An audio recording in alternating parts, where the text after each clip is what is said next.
Good evening, Bird brothers and sisters. What is up? What is up? MFFLs alike as well. Lindian's own in the building for the touchdown, taking the lead for the Philadelphia Eagles, one video at a time, and dropping buckets for the Dallas Mavericks.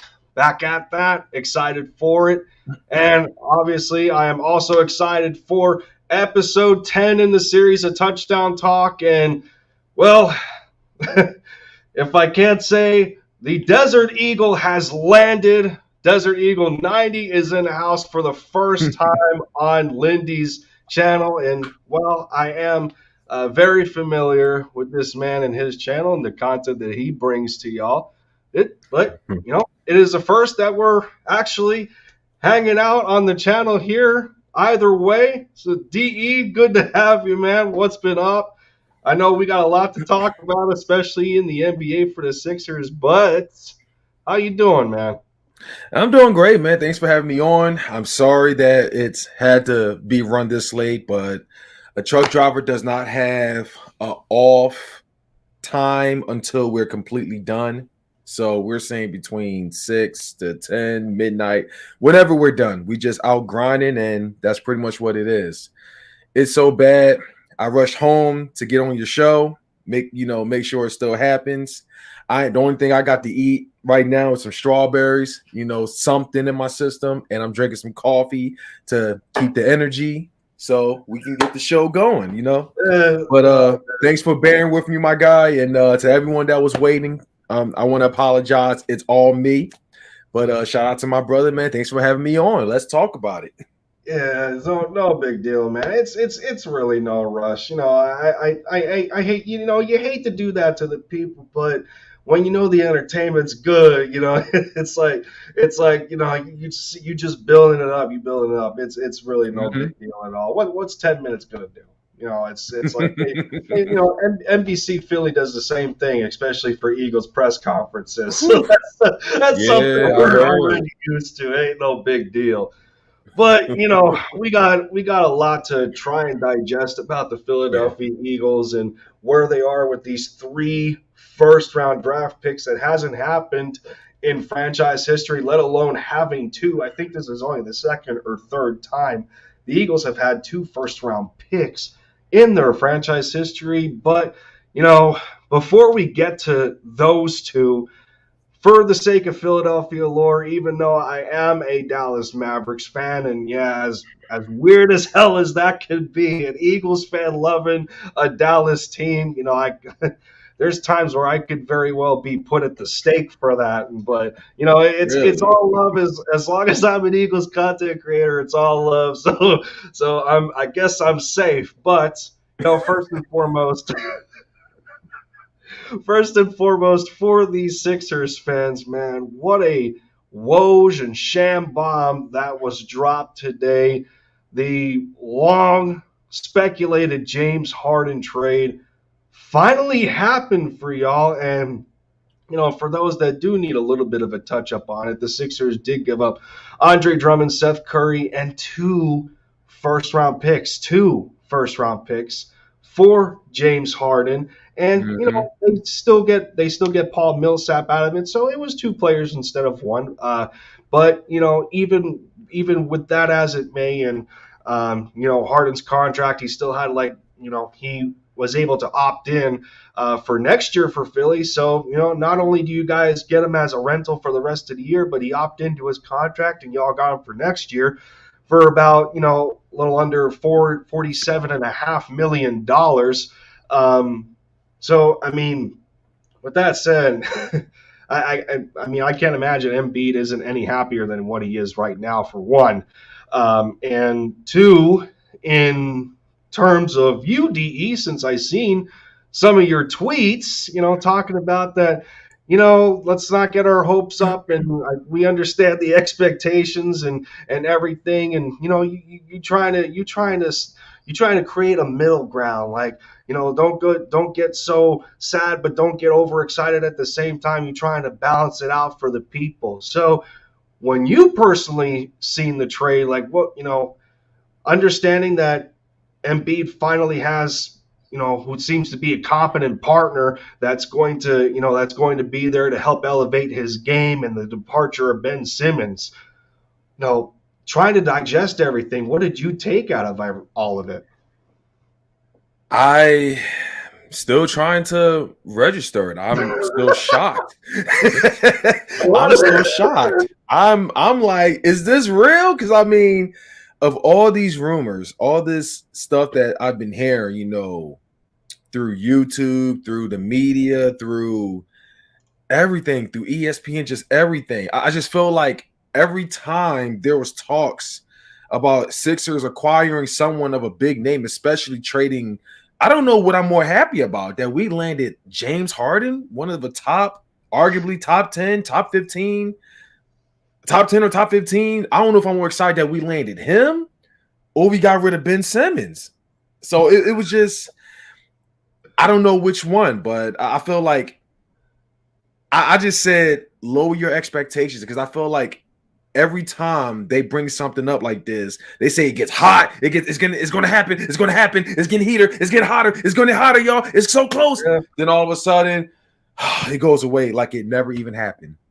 And I felt like it just got old. So when I said what I said on Twitter, I said lower your expectations. This is getting old. It happens with the Philadelphia sports media, more specifically the Eagles and the Sixers. And I'm just like, and when you got, I'm going to say certain Sixers fans or Philly fans, it's like they always have such high expectations, and then they just act so surprised. And I just said lower your expectations, because it's too good to be true. Who wants to play for Philly with the drama, how Philly fans act and everything? That's what I was thinking. But lo and behold, 30 minutes later, I'm like, yo, let me tell you, I lied to you not. I was delivering at a Lowe's, okay? I just finished delivering like the top piece of a vanity. I walked out of Lowe's into my truck. Next thing you know, my phone went off. Do-do-do, do-do-do. I checked my phone and it said the Philadelphia 76ers have acquired James Harden. I literally got out of my truck. I ran outside. Let's go. Then one of the Lowe's employees walked out and was like, what's going on? What's going on? I was like, yo, the Sixers got James Harden. We talked about it, man. But when we read the details of what the Sixers had to give up, giving up Andre Drummond, Seth Curry, and 2 first-round picks, and we're not even going to bring up that irrelevant piece of crap. I'm not even going to mention it. I don't want to curse on your stream out of respect for you. But we're not even going to mention that sorry waste of human specimen. Yeah, 2-5. I'm not even going to. I don't want to mention his name. F that guy, okay? And I'm trying not to curse because your stream, respect. But we said, see, I understand why it had to come to this, because to think that you would just give up that one piece of crap, in a few picks for a big guy like James Harden. That's just, you gotta be real. That's not enough. This guy's afraid to shoot. He's not a team player. He doesn't take accountability for his own actions. The only thing he's got is great defense. But when it all comes down to it, you saw in the playoffs, he's not reliable. It's a 4v5. You need a whole team. Embiid played on one leg, and you've seen the difference. Yeah. When he tried to dribble, he couldn't handle the ball like he usually, because he was playing on one leg. Yet he still put up more points than Ben Simmons did the entire series. And I said his name. Oh, I said his name. Oh, he who was not mentioned. I mentioned it. He put up more numbers than 2-5 in the entire series, throughout the entire playoffs combined. Because that's just how pathetic he is. But when it all comes down to it, when the game gets closer, when you need that clutch shooter, He's not there. 2-5 is not going to be there, to rely on. He's not. Moment's too big. Huh? The moment's too big. The moment's too big. It's like, and who invented the hacker 2-5? Who invented that? The hacker Little Ben. Who invented that? That had to. I hope it wasn't Doc Rivers.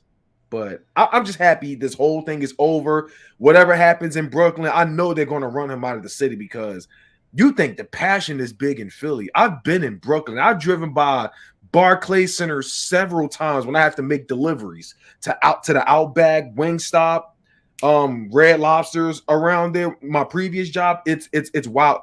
Excuse me, it's wild over there. It is wild over there. If you can't handle Philly, you is not going to get far in Brooklyn. You're not. They're just looking for something to cheer for when they have two teams in the same state. they just haven't had much success lately. Sixers fans and Sixers fans get busted how often for how dysfunctional the team feels at times. But what have the Knicks and the Nets done as of late? And now they think the Sixers got fleeced in this deal and they got all this faith in this kid and whatnot. And it just doesn't make sense to me that all of a sudden he's mentally 100% at the snap of a finger to be ready to participate for this new team, even when they're not completely healthy. When you got a Kyrie that's only going to play at home because of his COVID beliefs and his vaccination beliefs, and then KD's not completely healthy. He's not going to be in any rush to get back. Let's be honest about that. And what has the rest of the roster got? I mean, I'm sure 2-5 has gotten his wish in having a team being built around him because and this is, as an outsider, I never understood the fact that he and Embiid played better separately than they did together.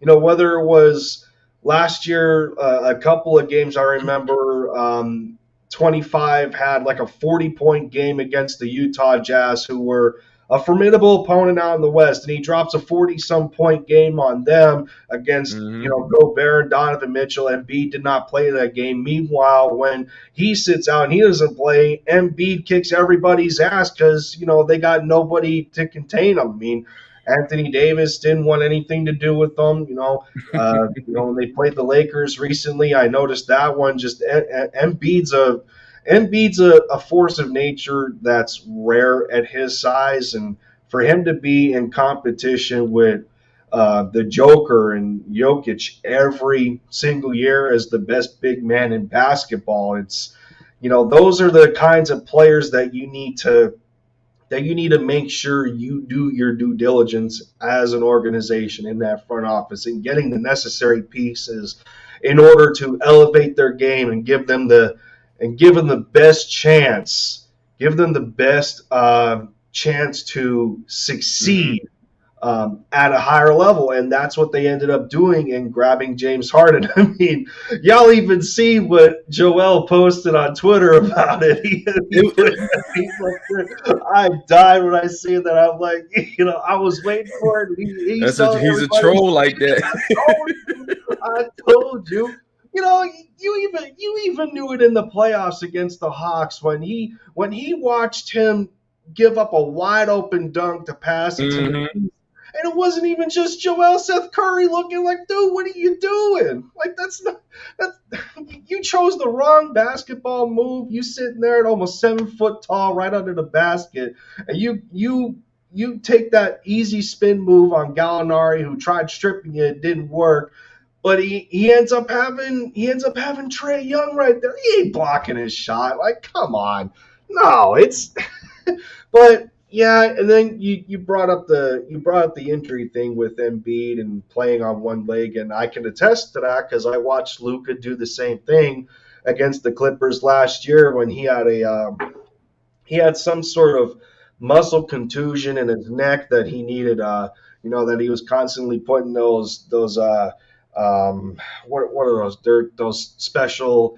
They're like therapeutic strips that the players put on and everything, and he was constantly having to use those, and it bothered him a little bit. Like his driving angles weren't the same. He didn't have the right amount of flexibility in certain spots, and I'm watching him play, and I'm watching at times where the Clippers are taking advantage of him because at that time they had both Kawhi Leonard and Paul George. And these guys are dumping 30 plus points on Luca while Luca's trying to do everything himself, and KP's not showing up. Mm-hmm. I don't want to hear the thing about KP not being used right, and that was Rick Carlisle's fault. No, man, you're on the court. You're on the court for a reason. I don't care. Like how I understand head coaches. That's part of their job. But you as a player, you know what your strengths and weaknesses are. It's up to the coach to put you in the best positions. But you should know as a player where you need to be on the court yourself because the coach ain't out there. It's your responsibility to do that, right? So I mean, there was no excuse. But yeah, the point is we're looking for as fans of our teams, we're looking for these kinds of transactions to happen, especially when we have a franchise guy. And and I guess that's a part of why the Mavericks got rid of Kristaps Porzingis today. And while the return wasn't all that great in terms of our fan base, everybody trying to say that, oh, we got fleeced by the Wizards and the Wizards are all happy go lucky because they got rid of Spencer Dinwiddie and Davis Bertans, and those two are injury prone type of guys. Well, they didn't really have as many injuries as Porzingis has had, even to a similar extent, man. I mean, when you injure the same knee 3 times and it keeps you inconsistently off of the court for Mm-hmm. 3 years, that's a problem. Especially when you're getting paid. Porzingis was supposed to make something like $60 million this year, like 62 million dollars, and he's already missed at least close to 25 games for the Mavericks. I mean, the best ability is availability. You're not, that's not where you make your pay dirt, man. You need to be on the court. And when he was on the court, he was playing pretty damn good outside of Luca. Like they were working together as a tandem, but with him off the court, the Mavs had a better win loss or winning percentage without Porzingis on the floor. So that tells you how much of an impact he's actually making. And it's a shame because I loved KP. I was one of the supporters of him to try and give him another chance to, come on, man, get your knee together. I want to see if this experiment works. And, that's what happens in this business. And, that was more of a normal circumstance when we're contrasting that to the number 25 situation where manipulates, he manipulates the means of mental health to get out of the situation. And while some of it is merited, some of it's not. I don't know, but I don't know how much of it has merit when he got paid over $130 million to play for that organization, and he's living his best life outside of playing basketball. And now all of a sudden you're excited to play again. It's just no, you don't need that kind of player playing for your franchise. So that was the best thing the Sixers could have done to move on and to shift the focus on the player that should mean more to the organization, whereas somebody else Mm-hmm. yeah, they invested the same amount of assets in, but who's coming out on top at a personal level? It's Embiid, and he's now getting the credit he rightfully deserves. So Yeah. that's pretty much all I got after that tangent. Yeah. And when you said about when you just mentioned, I'm probably going to be slipping and saying his name, but when this guy tried to use mental health as as a complete excuse. It's a major insult to a lot of people that's actually going through it, including, Mhm. because I got a side of the family that, has quite a history with mental health. So for those that actually do go through it, and I've witnessed a lot, in my younger days, um, but you got guys like him trying to use that as an excuse to, to run away, as an excuse to why he doesn't want to come back, to basketball and everything. I mean, if you really want to ask what really happened, why he's holding out, it's because Trae Young simply pulled his card. He took his manhood, took his man card, everything. I felt like if it didn't start with Trae Young, it may have started before that, but Trae Young pretty much put the dagger in Oh. any kind of credibility he had left. And that's why he just hasn't been the same since, trying to use mental health as an excuse. I wouldn't say it's mental health. It's more like cowardice, because a real athlete, a real leader would, take accountability, and try to excuse me, they would take accountability and try to work on getting better. I mean, and then when you got guys like, you got legends, Mhm. OGs, dominating athletes. I'll just name one person, Shaquille O'Neal, who literally gave his time. He literally gave his time, of his life to offer you advice, everything, and told you how it was. OG, OG shit. I'm sorry. OG. I was, OG. I'm sorry. OG shit. Okay. He gave you straight up advice, what you need to do to get better, everything. But you're going to sit there and have to and try to say, "Oh, you didn't like what he had to say," and all that kind of stuff. Really? Mhm. We're like, you were talking to a man, a legend, a champion, an MVP, one of the best in the game. He's trying to Hall of tell Famer. you, Hall of Famer, indeed. He's trying to tell you what it is, and you just going to sit there Mhm. all in your feelings with a skirt between your cheeks. Really? Mental health. It ain't mental health. It's a joke. I know Ugh. people personally that's really experiencing mental health. Come on now. And now all of a sudden he feels he's 100% and ready to play. Come on. It's a joke. he, It's a he complete joke. he acted like a kid that didn't like what his All mama the told time. him, so he ran back to his room and shut the door. You hurt my feelings.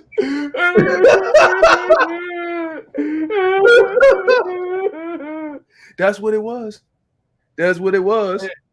And he crying like that while having over $100 million in that bank account and friggin' mansion in LA and all these cars and shipping them off. And Mm-hmm.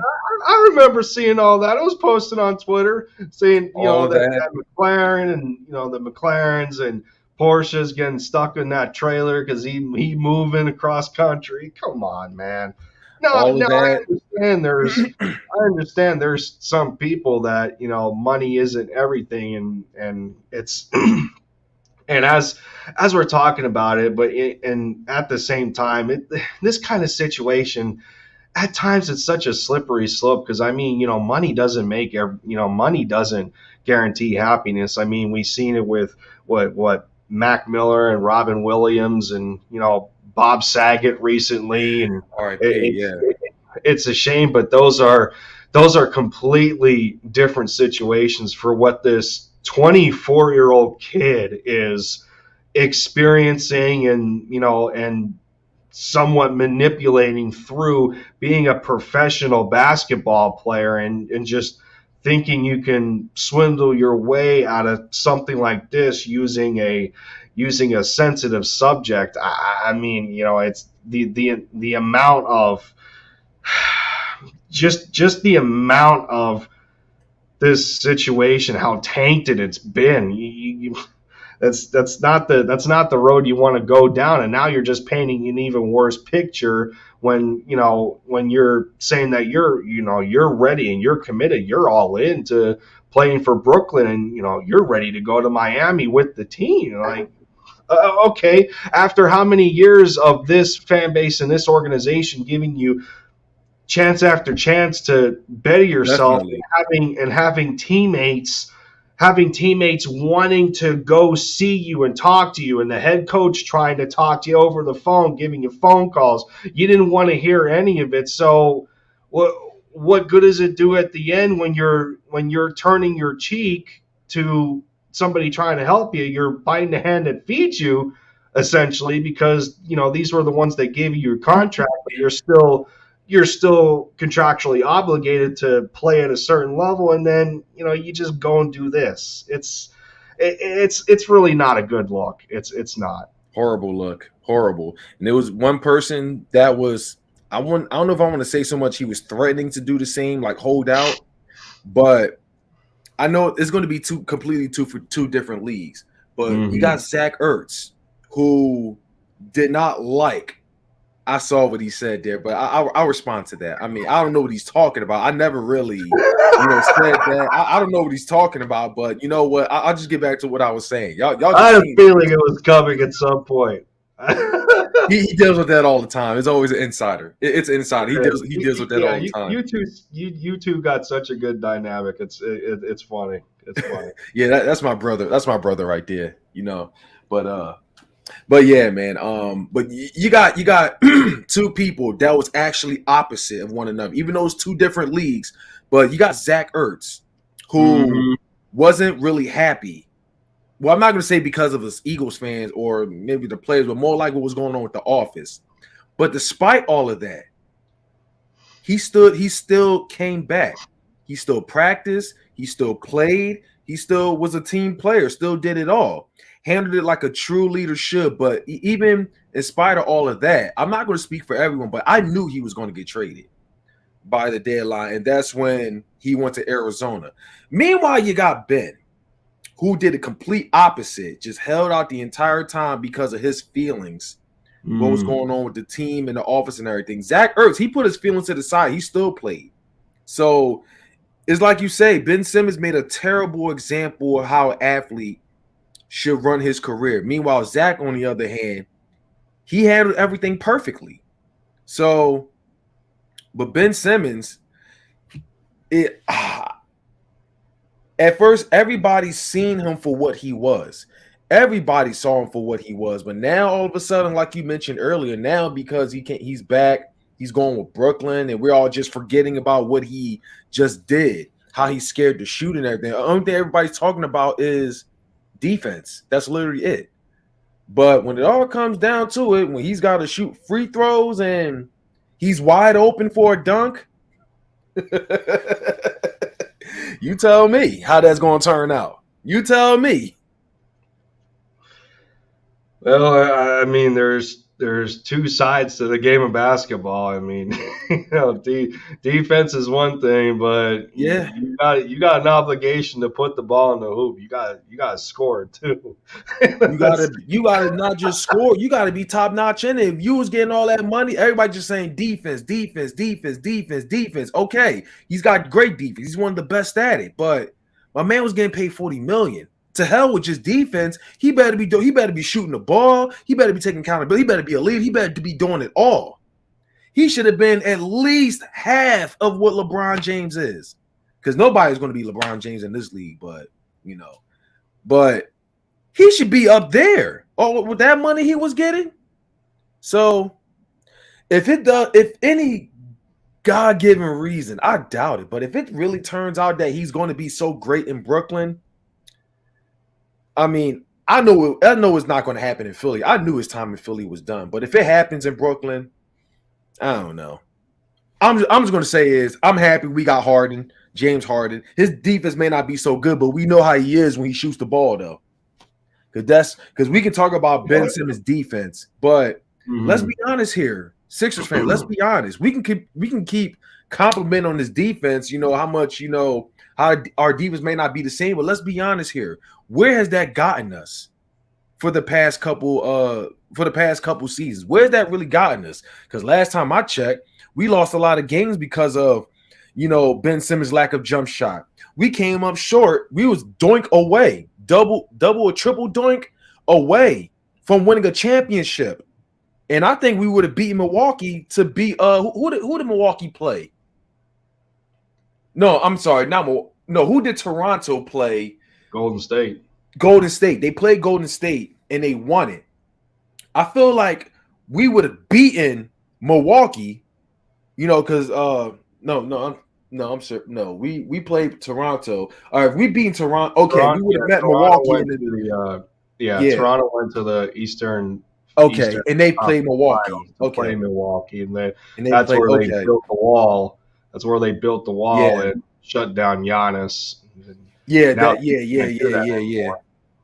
Yeah, that's what it was. Okay, they did meet Milwaukee. I think if we beat Toronto, we would beat Milwaukee and we would beat Golden State. We could have won a championship, but Ben Simmons held us back. We came up short on there. I don't think our season was good after that. Or did we get swept by Boston that following year? I think we got swept by Boston. Yeah. I'm trying to remember. Yeah. We came up. Yeah, we beat Brooklyn and we came up short there.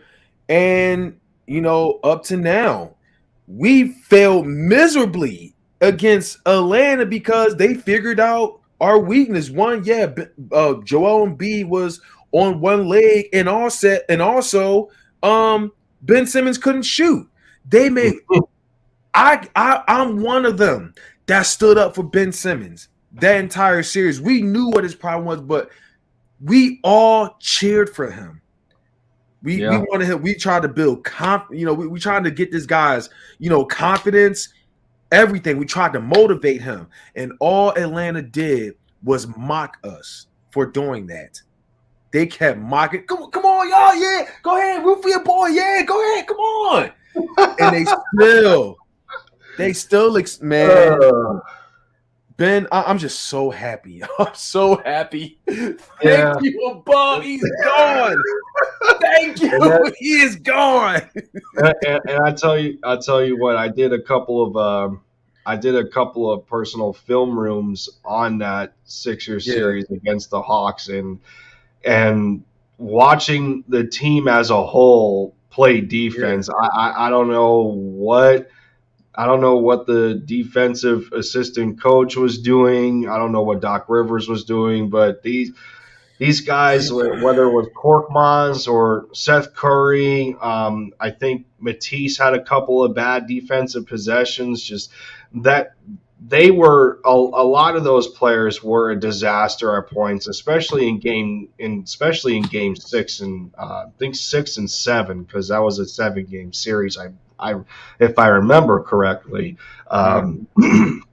But defensively, they were all over the place, and it was their second half collapses that did them in, especially in the fourth quarter. They just needless to say, it was bad, and it reminded me of some of my Mavericks games against the Clippers and whatever, But Luka's just one person, just like Joel Embiid is one person. They can't do it by themselves. They can't do it by themselves. Well, and meanwhile, I'm hoping Luka put a 50 burger on those said poverty Clippers that don't have Paul George or Kawhi Leonard. I don't care. I still want to see it happen. I don't care that they don't have them too, because Luka's a don, and I'm not going to get into that, but.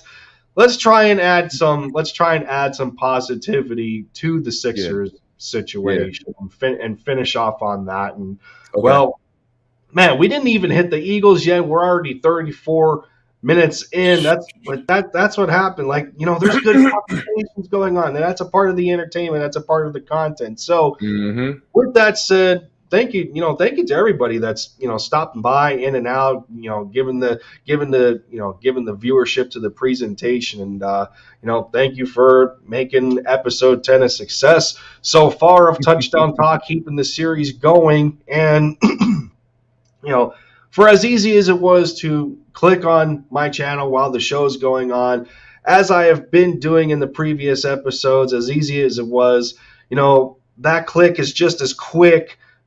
For Desert Eagle's channel as well. If you have no idea who he is, and I don't know how that's possible, but being that being that as it may, the best part about being a content creator is that you're never going to always share the same opinions. Your viewpoints are going to differ every now and then, but Hmm. you're still going to have things to agree on. But the best part is having those different opinions and takes, and to get people thinking. So if you like the content that DE over here brings to the table as well, make sure to give his channel a look out. And that subscribe button is free to click as well. So, man, as much support you are giving me right now for this show, DE deserves the same. This is it's a collaboration right now. It's a collaboration, but both channels need the same amount of support. That's how it goes. So, thank you to everybody with that contribution. So, to conclude on the Sixers situation, DE, being that y'all don't got to worry about that menace who was number 25, and somebody else may wear the number 25 if it's not already tainted. All of them jerseys might end up going to the friggin' masonry. I don't know.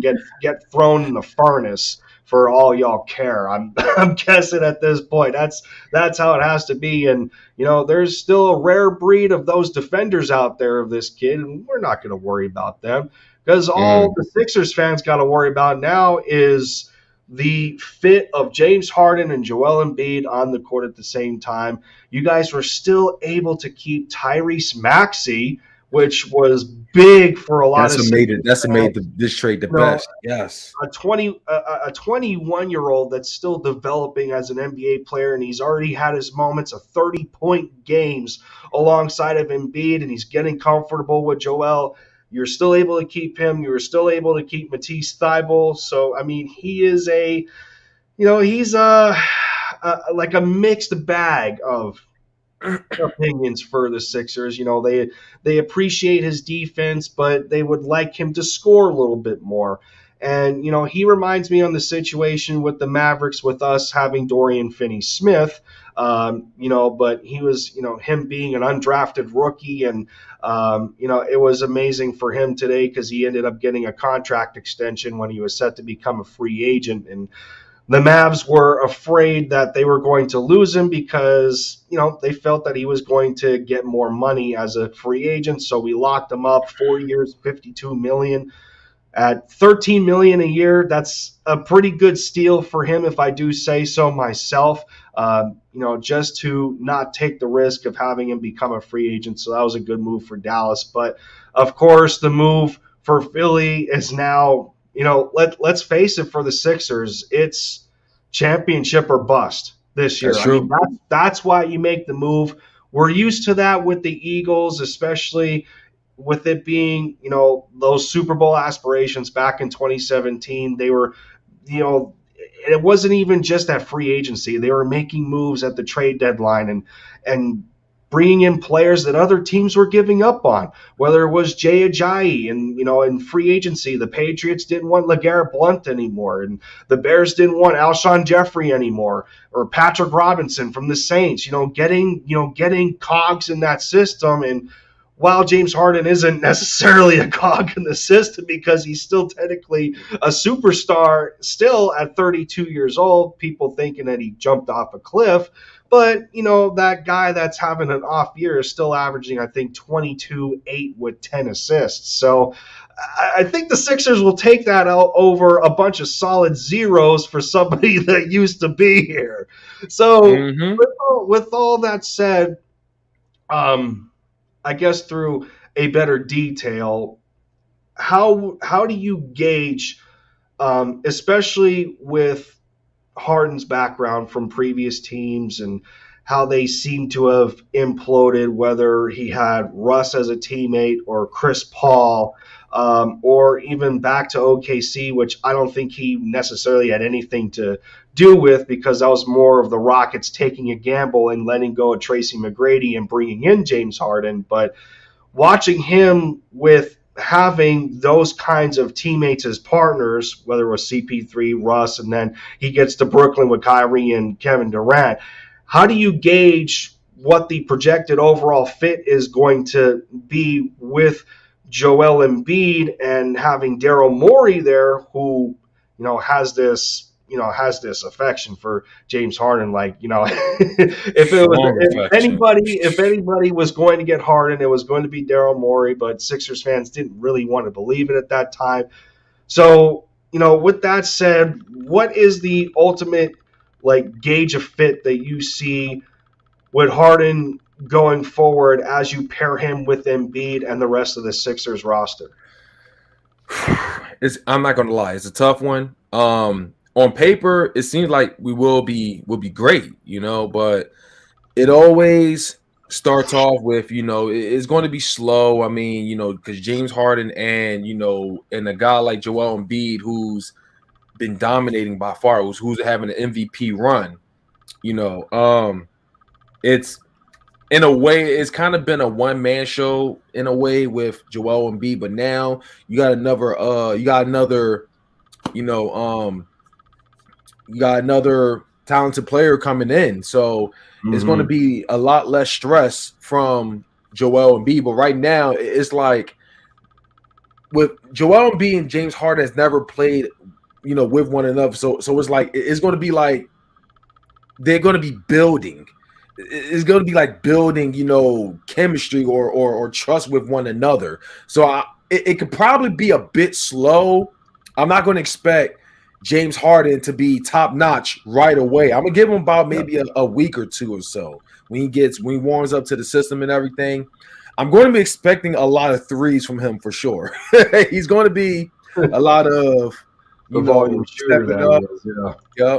stepping up, step back, hit that three. It's going to be a lot of that. You might not see as much threes from Joel Embiid. I mean, he shouldn't be doing that anyway. But it's going. I feel like it's probably going to be a bit of a slow start, but later on along the way, especially when everything matters the most, we're going to be great. But it always starts with building up with the team. So he's probably going to be a bit rusty. He's already missed like 4 games. I'm not even sure when exactly he's going to start.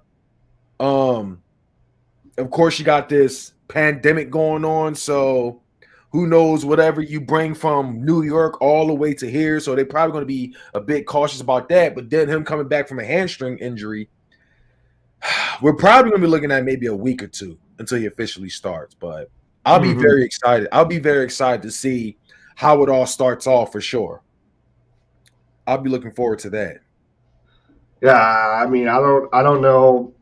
Of course, there is those Sixers fans out there that aren't exactly excited about this because they're just, I guess, in this fog of, oh well, Harden bounced out of how many situations now because he wasn't completely happy, and how do we know it's going to be different with Philly and everything? And Daryl Morey has already had him once, and what is going to happen from here on out, and this and that, and I mean, you can't necessarily make that prediction right away because again, this is it's a different organization he's playing for. It's different players that he has to build a chemistry with, and you can't necessarily say that he's one of those that those bad locker room guys and whatnot. He doesn't really carry himself that way.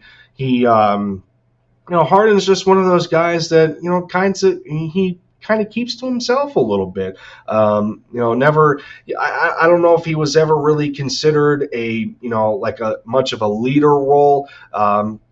So you guys don't necessarily have to worry about him stepping on Embiid's toes because I mean, even though Harden is coming to the Sixers, I think it's very easy to understand right now that Embiid is still that guy. Yeah, for sure. He's still the face of that franchise. So you don't have to worry about any of that. Morey's not going to push that kind of narrative that it's going to end up being Harden's team. So I think what makes this a good fit is that Harden is coming to Philly knowing where his place is. And from there it's all about Doc Rivers and the rest of his teammates figuring out his place entirely and how he is going to best affect the game in terms of wins and losses. So, I don't I mean, other than losing some depth, and some people weren't excited about Seth Curry going and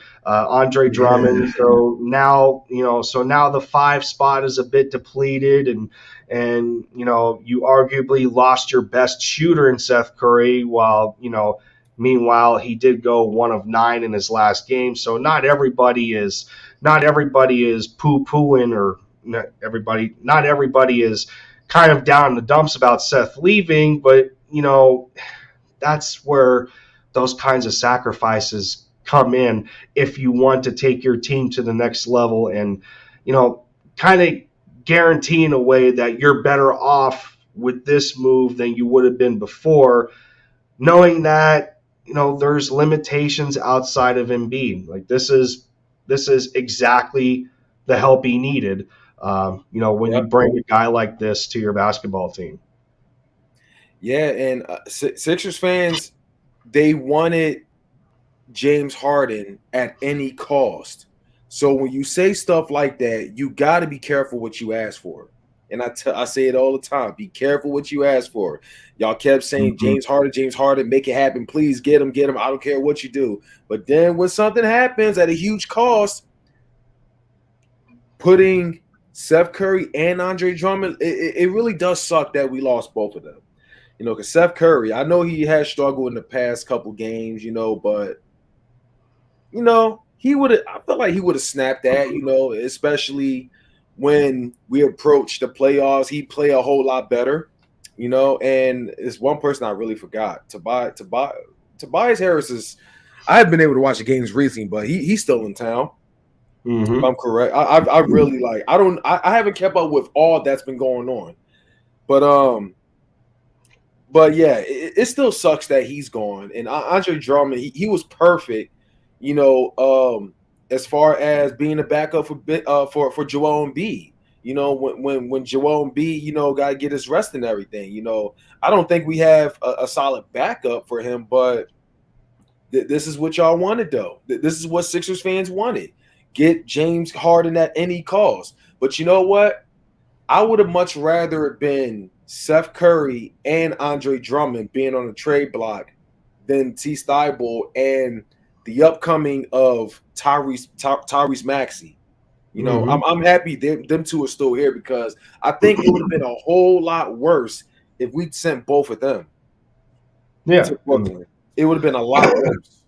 So Yeah, and I think you would imagine that maybe they call up Jaden Springer at some point, give him some minutes, and especially with the offensive firepower that Harden possesses, and you compile that with the dominating force that Embiid already is. If you're going to overwhelm defenses in that matter, that you're scoring plenty enough of points where you can say that, oh, well, we can send Embiid to the bench a little earlier than we were able to, and flip flop him and Harden, then that's where you can combat the lack of depth. And I think that was another piece of consideration that was put into the conversation when they were going through this trade process.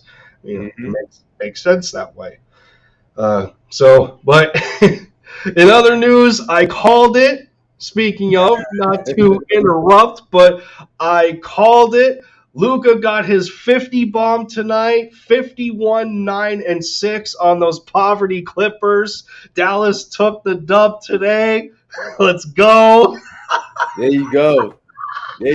Oh, man. There Luka you go. Man, it took him 26 shots to get 51 points. 17 of 26, 7 of 14 from 3. Whew. Oh, man. And to think that this kid was a reserve on the All-Star team. Give me a break.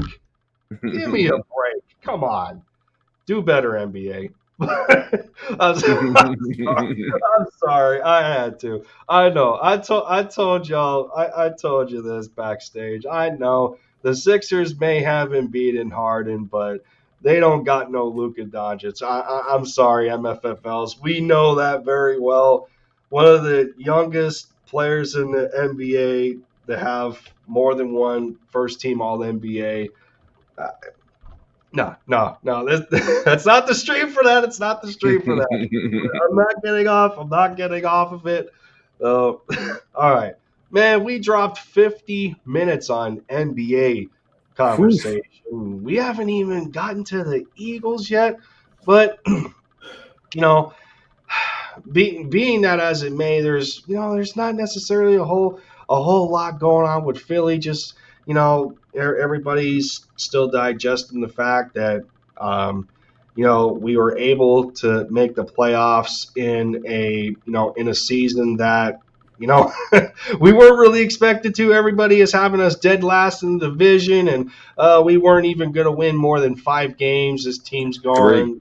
This team's going 4-13 or some stupid crap like that. And Sirianni is a first-year head coach. They got a first-year defensive coordinator. All this stuff that seemed to have gone against them. And this is Jalen Hurts' first year starting, and yada yada. But still, they go 9-8, get a wild card playoff spot, even though they lost in embarrassing fashion to Tampa. Well, the previous Super Bowl champs, so it's not all that embarrassing. I think it only is just to the fact that you faced this team already in the regular season and the result was pretty much the same. I think that's why it was still embarrassing, because you didn't fix or correct any of your mistakes that you've made. But all in all, since I haven't talked to you about this, but I know how much passion you have as an Eagles fan, and watching what they went through this year, and even though the playoff loss, was what it was, like, what did you take out of the 2021 season to set us up for 2022? Like, for instance, who's your quarterback going in? The ultimate needs for the team. Jonathan Gannon getting turned down for the head coach spot in the Houston Texans. We got to, there's a bunch there. There's really a bunch there. But I guess we can start off with the fact of evaluating the quarterback and where you feel the Eagles can really go with the commitment that they have given to Jalen Hurts, and do you ultimately believe in Howie Roseman to keep the promise that he said at that press conference? Well, first off, Howie Roseman in press conference, you can't always believe what he say. Maybe he just say stuff to dodge the question, or one thing he's known for is throwing smoke screens. Mm-hmm. He says one thing, but the complete opposite really happens, especially when you least expect it. He did it with Sam Bradford. He did it with Carson Wentz, and now things could happen with Jalen Hurts. But now how I feel about Jalen Hurts, honestly, I'm just going to take my time. I'm not 100% sold on Jalen Hurts, though. As long as he's here, I'm going to continue rooting for him. He still has flaws, and we've definitely seen more than enough going against the Buccaneers. And for a lot of people that was getting all hyped from his games prior to that, those weren't really legitimate teams. And the fact that we couldn't really show up against a Tampa Bay Buccaneers team, and exactly as you said, the results pretty much turned out the same. We got blown out and everything by the Buccaneers, but the major difference was what made this L so much more embarrassing is that the Buccaneers did not necessarily have the exact same talent as they did the first time we met them. They did not have Antonio Brown. They did not have Chris Godwin. I think Gronk did play, but they did not have what's his name? Leonard Fournette. Nope. A Or lot of Ronald Jones. talent, or Ronald Jones. Both of their starting running backs, or I'm sorry, not starting. You know what I mean? Dynamic Yeah. duo. Hmm. And yet we still lost the way we did. It's like we made them. We pretty much made them seem like they were the you know convincing as why they were the Super Bowl champions. They had not even lost a step when we played them. But I know all that changed when they went to LA, when they played a legit team that didn't have anywhere near as much as flaws as we did. But in spite of all of that, I will say how I feel overall about the 2021 into 2022 season is that the Philadelphia Eagles, in spite of all of that, did exceed my expectations. I mean, my expectations was not very high.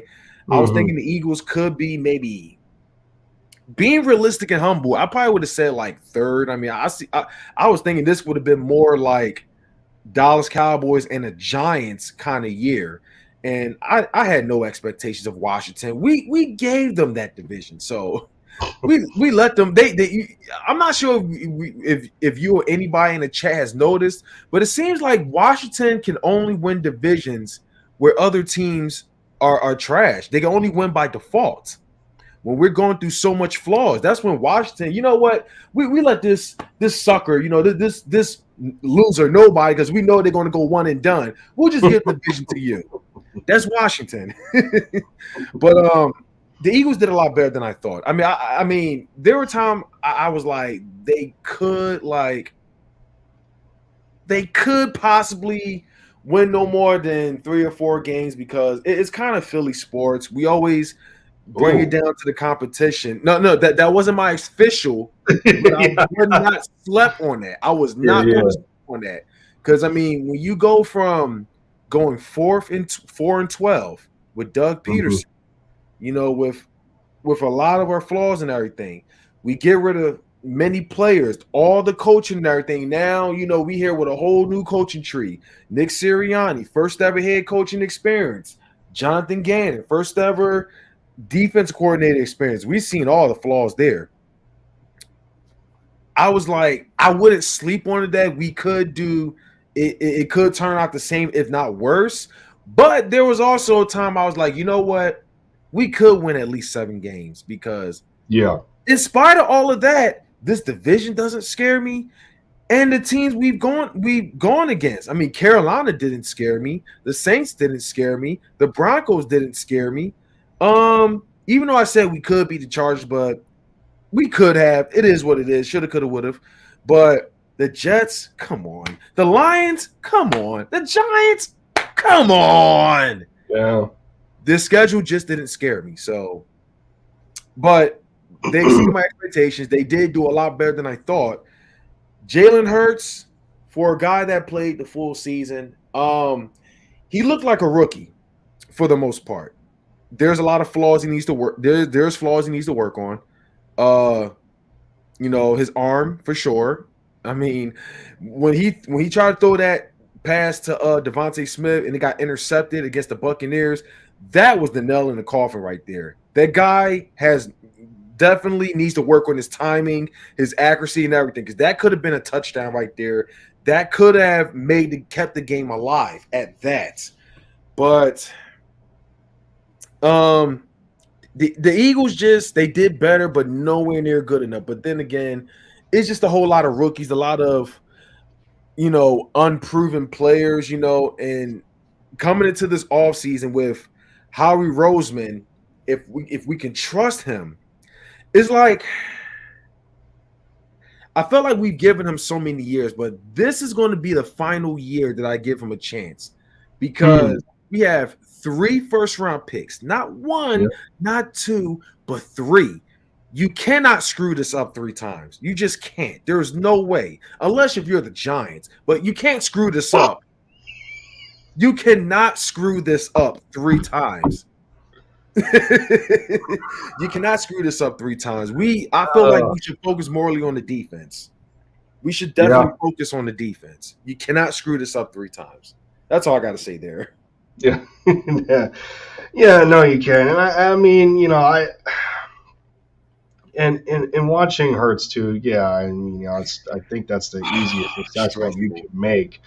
It's I think stressful. it's the, I think that's the easiest assessment you can make, that he did look like a rookie, and him coming out of his first official year as an Eagle, and that implosion of a situation that it was, with him starting barely 4 games, coming in for a benched, what we Hmm. thought was our franchise quarterback, and and he did have his moments, but he still looked like a rookie. So then you come into 2021, and you're essentially hitting the reset button, because now you have a brand new head coach who has had no experience at the position, who is going to Hmm. be your primary play caller. The system that he has to learn is going to be different to Doug Peterson's. You got new playmakers in place, and while we had the idea that Ertz wasn't necessarily going to be here, because whether it was the unhappiness with the situation, or I think it was more so from a contract perspective, that he felt that he deserved more money than what than the contract he was playing on. He was looking for an extension, and I think that's what ultimately led to him getting traded to Arizona. And I still think at the end of the day, we paid the right guy. It was the right time to move on and make Dallas Goedert the number one. Hmm. So I mean, you're talking about a group of guys that Hurts is still getting acclimated with, and then the combination of that and inconsistency from other players. We don't need to really mention their names right now, because we Hmm. know, and it plagues our minds for the longest time. But but you know, but but at the end of the day, there was a lot for Hurts to work around, but we still can't create that as an excuse at the same time, because you know those aspects are what does and what doesn't make a quarterback who he is or isn't. I mean, it's a yes and no, and the argument against that is the fact that you watch these quarterbacks in the playoffs, and you watch the Bengals, and you watch the Rams, and you watched Tampa Bay, you watched Tennessee Titans, for what it's worth. Those teams all generally had something in common with one another. They had a system. They had a Hmm. system already built in to insert the right quarterback to take advantage of that system and take it to the next level. You've seen that already in Tampa when they upgraded from Jameis Winston and Tom Brady. They got a Super Bowl out of it, and they got a playoff appearance right afterward out of that. You've seen it Hmm. with the Rams. They upgraded from Jared Goff to Matt Stafford to take that team to the next level. They're in the Super Bowl. They already had the system of players in place. They already had an Aaron Donald. They already had a Jalen Ramsey. They already had a Cooper Kupp and a Robert Woods, a Tyler Higbee. And like you can go on and on and on with the amount of weapons, but those teams where they already had the system in place, to where they knew that, well, you know what? We got a team ready for a quarterback. And to me, the situation right now with the Eagles is that, yeah, we feel we're ready for an Aaron Rodgers or a Russell Wilson, or, if you want to call it a stretch, a Kyler Murray, who's unhappy with Arizona. Really? That's Or, that's new to me. yeah, well, yeah, I Kyler, heard well, I heard about it, but it's new to me yeah, today. Wait. yeah, the word is that Kyler removed anything Cardinals related to from his social media accounts, and I mean, you can take of that what you will, but I don't know. I'm not really buying it right now. Not no, and it's not to say that we would even trade for Kyler. We have the assets to do it if we Yeah. so wish, but you're going from Hurts to Kyler Murray. I mean, they're essentially the same quarterback, and I don't know. I'm not jumping down that rabbit hole. It's not worth it right now.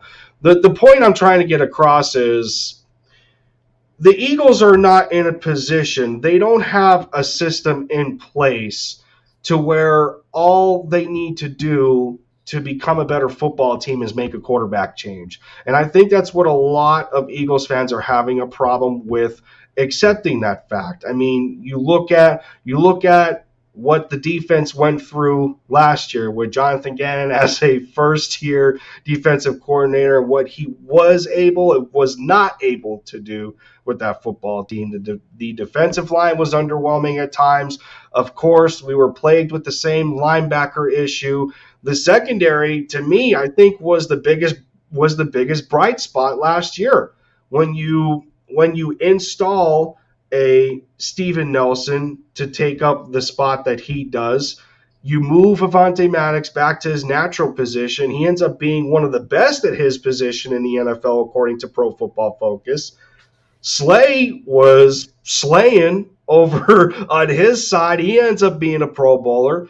So they ended up doing pretty well in the secondary, yeah, minus the safeties. I mean, you had Rodney and Anthony Harris, and we've known Rodney for years as to how good he's been at times, but it depends who that player is on the opposite side of him. It's not a Malcolm Jenkins type of guy anymore to where Malcolm can cover up some of Rodney's deficiencies and he looks better than he actually is.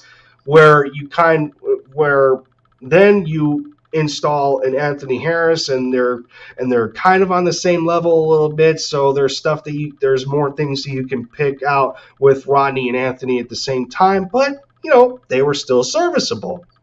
Now, both of those guys are set to be free agents. Derek Barnett is set to be a free agent. Steven Nelson set to be a free agent.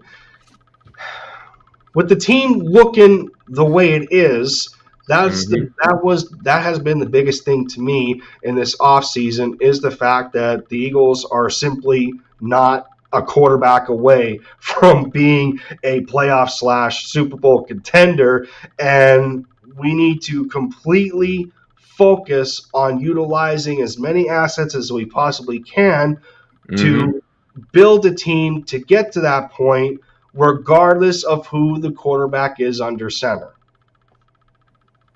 Oh, man. Yeah, I'm just looking at the list of free agents, too. Damn. Yeah, the Eagles got a lot of work to do, but that's the thing. We have the firepower. We have the firepower right now to be able to do that. That's not going to happen if you go and trade for a quarterback like a Russell Wilson. You're going to lose a couple of draft picks, and that's not to say that you're going to lose two of your firsts in this year's draft class, although Seattle may want that if they're willing to move on from Russell Wilson. I mean, I don't know how easy it's going to be in their case if Pete Carroll wants to let him go or that franchise itself wants to let him go. But, you see this all the time where teams are doing things in the best wishes of their long-tenured football player. So, yeah, it may not happen. But still, you don't know the predictability or unpredictability that Seattle may want two of our current first-round picks in this year's draft class. They may not be okay with one next year. So, and then you have to talk about trying to restructure Russ's contract. So, it's going to cost a little bit. Whereas if you hold on to Hurts and continue to build a team around him, it's only going to cost you $1.2 million, a part of Hurts' rookie contract, to see how he continues to develop as an NFL quarterback instead of giving up more assets than necessary to try and make an upgrade at a position to where you don't have enough assets around him to, take that team to the next level. And, well, unfortunately, we got to do that on the offensive and defensive side of the football. It's going to be a long offseason. Yeah. So, I guess being that, speaking of long, the stream has already gone to over an hour, approaching an hour and 10 minutes. And, of course, again, thank you to everybody that has stopped in at some point and given your viewership and giving your support for the presentation of episode 10 of Touchdown Talk. first time on the channel, DesertEagle90, and yeah, man, I was excited pretty much the whole week for this one. Just being the fact that we haven't necessarily done work, with each other on our respective channels outside of some, Hmm. PlayStation Network parties with you Yeah. and Flakes and and stuff like that. But it was I don't know. I mean, it was long overdue, and it was not. I mean, you take of it what you will, but now that we're here, I think we've had a damn good stream up to this Oh point. yeah. Conversations have been on point, flowing off each other very well. I gotta Hmm. say, because it doesn't happen all that often, and well, you take of it, you take the best of it, and you keep going. So with that said, to try and put a bow on this, we understand what's going on, after the Senior Bowl was over, and we're hearing all these reports about, Howie Roseman was looking at quarterbacks there, and he was enamored by Malik Willis, and they looked at Kenny Pickett for a little bit, and like, come on, people, let's take a chill pill for a moment. None of these quarterbacks are better than Jalen Hurts right now, for one, and if anything, if we do draft a quarterback, he's going to be developmental, just like the undrafted rookie free agent we took last year. So, really, you can take a chill pill on that one. More importantly, with those 3 first-round picks, do we feel that this year is the year since 1979 that the Eagles have not taken a linebacker in the first round? Do we think that this year is the year that the neglected curse is finally broken, and you know what combination of players do you see, or do you hope that the Eagles take with their 3 first round picks? Because I mean, really, those 3 firsts, if they use all 3 of those, it's going to ultimately dictate how the rest of the draft goes for them. So with those 3 first round picks, what positions are you taking at which spot? And if you have been following the draft class, who would those specifically be? And how would that ultimately shape up for Philly? Well, honestly, I do believe that we could put an end to this streak of not valuing linebackers in the first draft. Um, you got 3 first round picks, and a linebacker is definitely one of them that we need. I mean, let's look at the free agents. We have, all right, there's Alex Single. Oh, he's the only linebacker that's actually going to be going into free agent. Okay. Yeah, I think he's restricted, actually. Either way, I still, now I think about it, I thought we had multiple linebackers that was going to go free agent. All right, let me change that. I don't think we will go linebacker in the first draft, as much as I really, really would love us to. Because I Hmm. mean, I would really like us to, but and for the record, I haven't really been following with the excuse me, with the college, Yeah. um with the prospects and everything. I haven't really been able to follow up with that yet. As much as I would love for us to go linebacker in the first round, something tells me it's not going to happen. He's probably going to be likely looking at a corner, even though we have Josiah Scott, we do have Zach McPherson, and is any of these going free agent?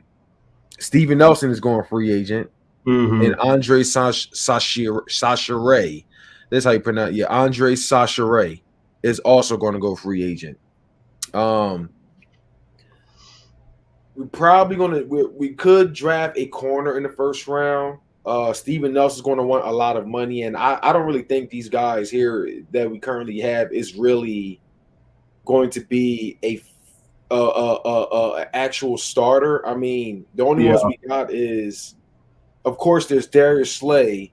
The only guy that would be a solid starter that could start on the other side. I'm not going to say so much a solid, but that could be good enough for a starter is Avonte Maddox. But other than that, he did a lot better. What was he doing? He was in the slot, right? Was he the slot or the nickel? He was one. Yeah, his natural position where he belongs. I mean, I think Yeah. I think that'd be last resort that you would Yep. move Avante back to the outside again because Yeah. really the only other corner that's remotely close to being ready is Zach McPherson, and he still has a ways to go. So I mean, Mm-hmm. you consider him, and you can consider Kerry Vincent Jr. and Tay Gowan. There's a lot of there's a lot of guys on this roster in that secondary that's still need a decent amount of work. I mean, there's no Yeah. true successor to Darius Slay on this team right now, especially when he leaves, because I feel that he's only going to get one more contract from Philly, and then he might be done and turn into a serviceable backup guy once he gets up there in age. Well, at least he'll be a little more serviceable than a Josh Norman who should retire at this point at 36 going on 37 because he's just not that guy anymore. But that's He's 36. Wow. I think Josh Norman. I think Josh Norman's in his mid 30s already, kind of like Richard Sherman. I think they're close to each other in age, but that's what I'm getting across in terms of where Darius Slay is eventually going to be going, because I think with him being 31 right now, and he's going to be 30, I think he's going to be 32 soon.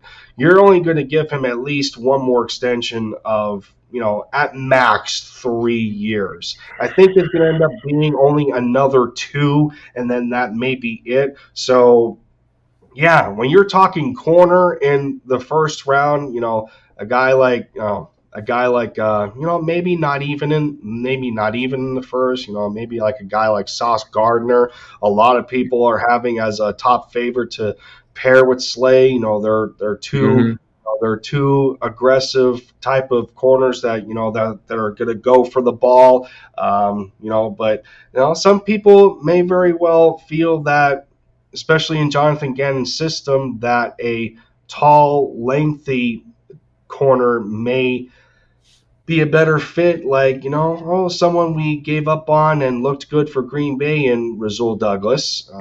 It's it's no surprise to this point that, some players that leave Philly end up being better in other systems, and take of it what you will. Sidney But Jones. Yeah. yeah, I mean, I don't know. I don't know. So I mean, that would be So I think it would have to be corner, Yeah. receivers debatable, and an edge rusher. Because I mean Yep. you look at the fact that Derek Barnett just basically robbed $10 million this year, and he just robbed that $10 million on that 5th-year option. He was just not good enough. You look at that. You look at the fact that you still got Josh Sweat growing as a pass rusher. Ryan Kerrigan was very underwhelming. I think it's safe to say. I mean, we didn't expect him to do very much, but being that the rotation was so broken after the Brandon Graham injury with tearing that Achilles, he may not even be back. So yeah, I mean, receiver, corner, and edge would probably be the best combination in terms of those 3 first rounders, and then that can help you gauge and assess where you go. Where you go from here in terms of that. So.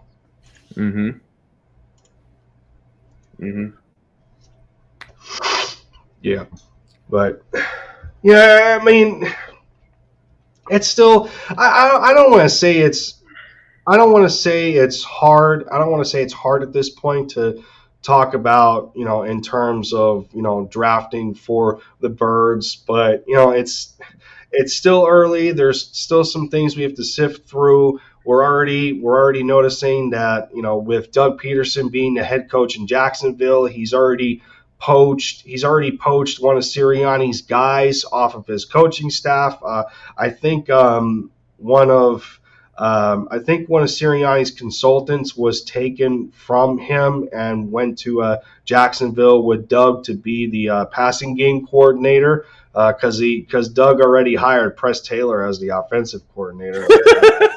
Did he really? Yeah, yeah.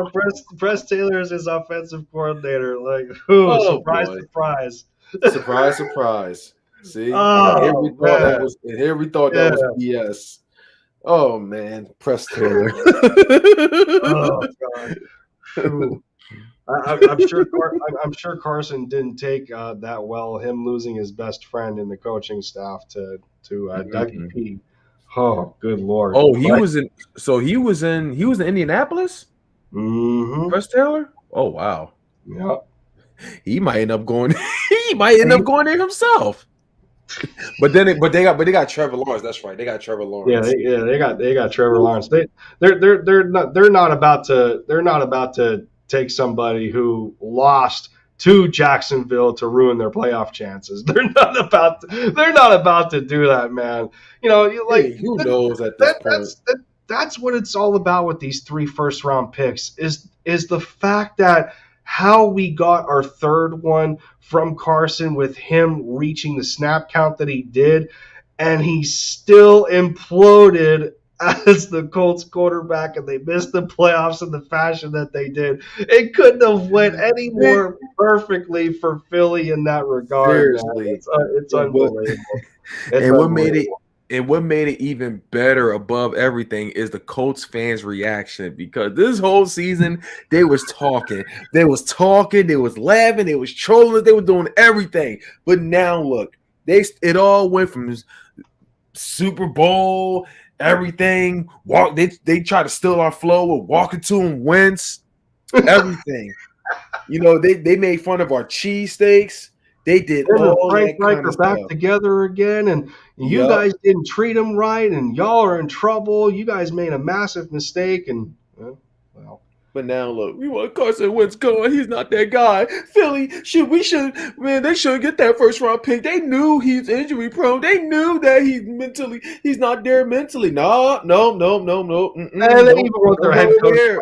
fired. They even want Frank Reich fired. Like, get them They both even out of want here. Frank Oh Reich my god, fired. Colts are Nah. Colts are down bad.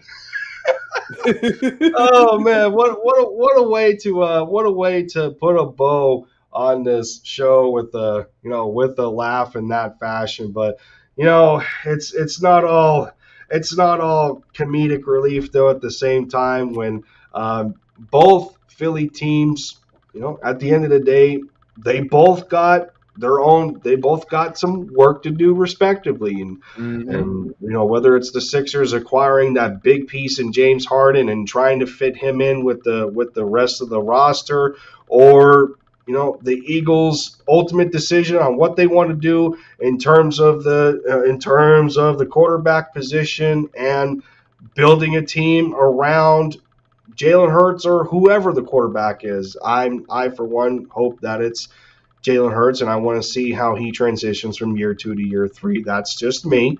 But hmm to me, overall, the team needs to be better. Not just one position. The team Yep. needs to be better. So, hmm man, over almost an hour and a half's worth of a show here, especially with it being almost midnight on the East Coast, and while I'm not I'm still the Eastern Time Zone while I'm not in PA anymore, but nonetheless, I'm not going to keep you any longer, DE. I already know you had a long day at work and everything, but it was still a privilege of having you featured on Touchdown Talk for episode 10, keeping the show going. Finally, Finally got you on the channel. Finally got to work with you. So it basically lived up at the end of the day in terms of Mm-hmm. meeting another Eagles content creator. So again, I want to thank you and having the honor to make an episode on my channel. Of course, man. Thanks for having me on. I know it was late in the day, but hey, we finally got it out the way. We had some fun, talked some good old Sixers and birds. It was fun, indeed. Yeah, no, man. It was it was definitely great. There, and of course there's more to be had in the future. There's no doubt about that. And you know, maybe getting a bit of a trio, or who knows? Mm-hmm. Maybe Joey or Jim would like to do something eventually. I've already had both of them on the channel. Philly Jim's he's a Oh, cool cat in great his own guy. right. He's got a bunch of stuff going on with the gauntlet and what he's been accomplishing. And shout out to him. We Mm-hmm. already know Joey as the juggernaut that he is on on Yeah. YouTube as well. Yeah, it's just good at the end of the day, ultimately, to be surrounded by a bunch of good people, because you know this this platform can be this platform can be a negative mixture at times, and trying to virtually do things with other people. But that's the joy in it, especially when Yep. you share something as simple as liking the same sports team. What Mm-hmm. How much that does for people across the world, to make the to make this a better place. And well, enough of me talking. I know both of us would probably want to get to bed and call it a night. I Yeah. got overtime myself to head to tomorrow. And with that said, thank you to everybody that has given some of your time to watch an almost hour and a half presentation on my channel of Touchdown Talk. This was episode 10, featuring, of course, none other than Desert Eagle 90 in his first appearance with myself, Lindy Endzone. Again, thank you to everybody that has tuned in at some point, whether it was 5 minutes, 50 minutes, whatever, doesn't matter. I appreciate every single viewership.